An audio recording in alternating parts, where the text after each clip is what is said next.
क्या होगा अगर हनुमान जी और रावण के बीच में फाइट हो जाए तो कौन जीतेगा और दोनों में से ज्यादा स्ट्रॉन्ग और पावरफुल कौन है, जानेंगे आज की इस वीडियो में। हम विश्व विजेता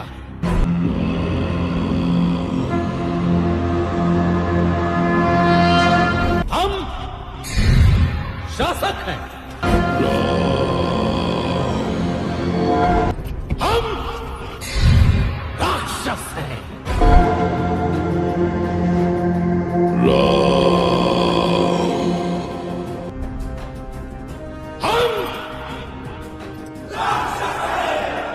तो रावण महादेव का सबसे बड़ा भक्त और अपने टाइम का सबसे इंटेलिजेंट राजा था, जिसे 6 शास्त्र और 4 वेद पूरी तरह से याद थे। रावण महान ऋषि विशर्वा और राक्षसों की राजकुमारी कैकसी का बेटा था, इसलिए वो ब्राह्मण और असुर दोनों था, जिसकी वजह से उसमें उसकी माँ की तरफ से राक्षसी गुण और शक्तियाँ और उसके पिता की तरफ से तेज दिमाग पहले से मौजूद था। जिसके बाद उसने कठोर तपस्या और परिश्रम करके इतनी शक्तियों और सिद्धियों को प्राप्त कर लिया था कि वो तीनों लोगों में सबसे शक्तिशाली बन चुका था। और एक बार ऐसी तपस्या के दौरान रावण ने ब्रह्मदेव को अपने दर से चढ़ाया, जिससे प्रसन्न होकर ब्रह्मदेव ने रावण को अमृतों का वरदान दिया, जिससे रावण इमॉर्टल बन गया। साथ ही उसके पास सुपरनैचुरल हीलिंग और रीजनरेशन की भी पावर आ गई, जिसकी वजह से जब भी कोई रावण के सिर या किसी भी बॉडी पार्ट को काटता था तो रावण मरता नहीं था, बल्कि वहाँ पे उसका दूसरा सिर आ जाता था और रावण ऐसे फाइट करता रहता था जैसे कुछ हुआ ही ना। और ब्रह्मदेव के वरदान की वजह से कोई भी सुर, असुर, नाग, पशु, देवता या दानव रावण को ना ही मार सकते थे, ना ही उसे हरा सकते थे। और रावण को मारना या हराना सिर्फ किसी मानव के लिए ही संभव था। रावण एक कुशल योद्धा था जो हमेशा अपनी सेना के आगे चलता था और उसने कई युद्ध बगैर सेना के अकेले भी जीते थे। और तीनों लोकों में किसी के लिए भी रावण को मारना या हरा पाना लगभग असंभव था, जिसकी वजह से एक बार रावण ने यमलोक पे आक्रमण करके यमराज को हरा दिया था। कुबेर से उसका पुष्पक विमान छीन लिया था और शनिदेव पे भी आक्रमण करके उसने भी बंदी बना डाला था। रावण इतना ज्यादा ड्यूरेबल था कि इवन वज्र, सुदर्शन और ब्रह्मास्त्र तक उसके आर्मर को तोड़कर उसके पार नहीं जा सकते थे। और इंद्रदेव और वरुण देव जैसे देवता तो उसका नाम सुनते ही वहां से डरकर भाग जाते थे। और रावण के रीजनरेशन और युद्ध कौशल को हमने फाइनल फाइट में देखा था, जहां पर उसने अपने सैकड़ों सिरों को रीजनरेट किया था, हनुमान और लक्ष्मण जैसे महायोद्धाओं को हरा दिया था और वानरों की आधे से ज्यादा सेना को ब्रह्मा के तामशास्त्र से मार डाला था। बात करें फिजिकल स्ट्रेंथ की तो रावण के पास इमेंस स्ट्रेंथ थी और वो कभी भी अपने ओपोनेंट्स के खिलाफ अपने फुल स्ट्रेंथ का यूज नहीं करता था, क्योंकि उसे हमेशा डर लगा रहता था कि वो सब कुछ डिस्ट्रॉय कर देगा, जिसमें पूरी सृष्टि के साथ साथ उसके अपने भी मारे जाएंगे। साथ ही उसके पास सुपर स्पीड, ड्यूरेबिलिटी और फ्लाई जैसी पावर्स भी थी, जो कि एक एक्सपर्ट फाइटर और ट्रेन वॉरियर था, जिससे हर टाइप के कॉम्बैट और वेपन्स को यूज करना आता था। रावण डॉक्टर स्ट्रेंज की तरह अपने ओपोनेंट की किसी भी मूव को प्रेडिक्ट कर सकता था, लोकी की तरह फिजिकल इल्यूजन्स क्रिएट कर सकता था और एंटमैन की तरह अपने साइज को जितना बड़ी चाहे उतना छोटा या बड़ा भी कर सकता था। साथ ही रावण डॉक्टर स्ट्रेंज की तरह अपने हजारों मल्टीपल क्लॉन्स बना सकता था और उसकी हर एक वेपन सुपर पावरफुल और मैजिकल होती थी, जो कि किसी भी प्लैनेट को एक ही अटैक में डिस्ट्रॉय कर सकती थी। और तीनों लोगों में किसी के लिए भी उसका सामना करना या उसे हराना लगभग असंभव था। जबकि बात करें हनुमान की तो पवन पुत्र हनुमान महादेव के 11वें रुद्र अवतार और भगवान विष्णु के 7वें अवतार श्री राम के भक्त और सेवक थे। हनुमान जी रामायण के सेंट्रल कैरेक्टर और महादेव के सभी अवतारों में से सबसे बलवान, शक्तिशाली और बुद्धिमान अवतार, जो कि 7 चिरंजीवियों में से एक है। इसलिए वो कल भी थे, आज भी और संसार के अंत तक भी जीवित रहेंगे। और इसलिए उनका उल्लेख हमें रामायण के अलावा महाभारत और भी कई पुराणों में देखने को मिलता है। बचपन में एक बार हनुमान जी फल समझकर सूर्यदेव को खाने निकल पड़े थे और संसार को अंधकार से बचाने के लिए इंद्रदेव को अपने वज्र से उन पर प्रहार करना पड़ा, जिससे उनकी टूटी टूट गई और वो बेहोश होकर नीचे गिरने लगे। और अपने पुत्र की ऐसी दशा को देखकर वायुदेव ने पूरे संसार से वायु के प्रवाह को रोक दिया, जिससे सभी जीव जंतु मर गए। जिसके बाद सब कुछ ठीक करने के लिए स्वयं ब्रह्मदेव को वहाँ पर आना पड़ा और उन्होंने सभी जीव जंतुओं को जीवित किया और सभी देवताओं ने पवन देव के गुस्से को शांत करने के लिए हनुमान जी को बहुत सारे वरदान भी दिए, जिसमें ब्रह्मदेव ने वरदान दिया कि विश्व के किसी भी अस्त्र या शस्त्र का इस पर कोई असर नहीं होगा। इंद्रदेव ने वरदान दिया कि इसका शरीर मेरे वज्र की भांति कठोर हो जाएगा। सूर्यदेव ने हनुमान जी को अपने तेज का कुछ अंश प्रदान किया और वरुण देव ने कहा कि किसी भी पाश या जाल का इस पर कोई असर नहीं होगा। और यमदेव, यमराज और कुबेर जैसे और भी कई देवताओं ने हनुमान जी को और भी बहुत सारे वरदान दिए, जिससे पहले से ही महाबली और महादेव के 11 रुद्र अवतार हनुमान जी की शक्तियां इन सभी वरदानों के साथ और भी कई हजार गुना तक बढ़ गई। और इसीलिए मेघनाथ के महाशक्तिशाली ब्रह्मास्त्र तक का हनुमान जी पर कोई भी असर नहीं हुआ था। हनुमान जी अपने साइज को जितना मर्जी चाहे उतना छोटा या बड़ा कर सकते थे और वो अत्युत बल धामा यानी अतुल्य बल के धाम थे, जिनकी शक्तियों की कोई सीमा नहीं थी। और इवन जब एक बार उन्होंने स्वयं महादेव तक से युद्ध किया था तो उन्हें तक एक कड़ी चुनौती दे डाली थी। हनुमान जी ने सीता माता तक पहुंचने के लिए एक ही छलांग में 100 योजन की दूरी तय की थी, जिससे इतनी पावर जनरेट हुई कि जिस पर्वत से उन्होंने छलांग लगाई थी वो पर्वत पाताल लोक में धस गया। और रावण की लंका में अकेले जाकर कई महाशक्तिशाली राक्षसों और योद्धा देवताओं को हराकर पूरी की पूरी लंका को ही जला दिया था। जिसका एवं रावण तक पर एक गहरा प्रभाव पड़ा था। और जब अंगद शांति संदेश लेकर वहाँ पर गया था तो रावण कहता है कि राम से कौन डरता है, वो दोनों तो बस बनवासी हैं, मुझे चिंता तो उस वानर की है। और महाभारत में खुद को महाशक्तिशाली और सबसे बलवान समझने वाले भीम हनुमान जी की पूंछ तक को जमीन से नहीं उठा पाए। बात करें फाइट कंपैरिजन की तो ये दोनों ही बहुत ज्यादा स्ट्रॉन्ग और पावरफुल है, जिनको मारना और हरा पाना लगभग असंभव है। हालांकि ब्रह्मदेव के वरदान की वजह से हनुमान जी रावण को नहीं मार सकते थे, पर रावण को हराना उनके लिए उतनी भी कोई बड़ी बात नहीं। और उन्होंने ऐसा सिर्फ इसलिए नहीं किया क्योंकि रावण का वध करने के लिए भगवान विष्णु श्री राम का अवतार लेकर पहले से ही आ चुके थे। वरना अगर वो चाहते तो लंका के साथ साथ रावण की पूरी सेना और खुद रावण को भी वहीं पे चला देते। या शायद नहीं। तुम्हें क्या लगता है मैं सही में गलत? तो नेक्स्ट वीक इस टॉपिक में कमेंट करके जरूर बताना।